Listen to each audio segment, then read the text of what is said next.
Assalamualaikum warahmatullahi wabarakatuh. Selamat pagi kita.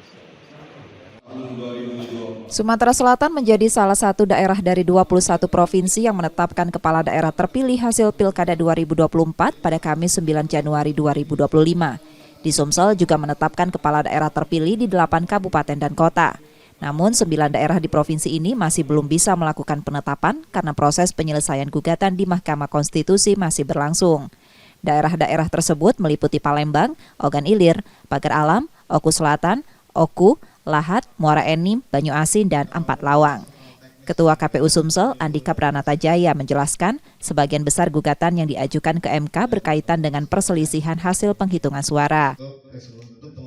Palembang, Ogan Ilir, Pagar Alam, Oku Selatan, Oku,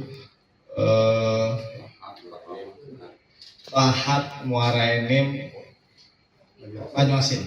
Satu lagi, Ogan Ilir. Selebihnya hari ini juga melakukan penetapan. Nah, saat ini tahapan yang kami lalui untuk 9 kabupaten kota ini adalah pemeriksaan pendahuluan di Mahkamah Konstitusi. Kami nggak bisa menyebutkan tanggalnya karena begitu selesai, dinyatakan selesai oleh Mahkamah Konstitusi, selanjutnya akan dilakukan penetapan. Kapan selesainya, yaitu di MK sana. Sementara itu, 8 daerah di Sumsel yang sudah menetapkan kepala daerah terpilih 9 Januari 2025 adalah Pali, Ogan Kombring Ilir, Ogan Kombring Ulu Timur, Musi Banyu Asin, Musi Rawas Utara, Lubuk Linggau, dan Prabu Muli.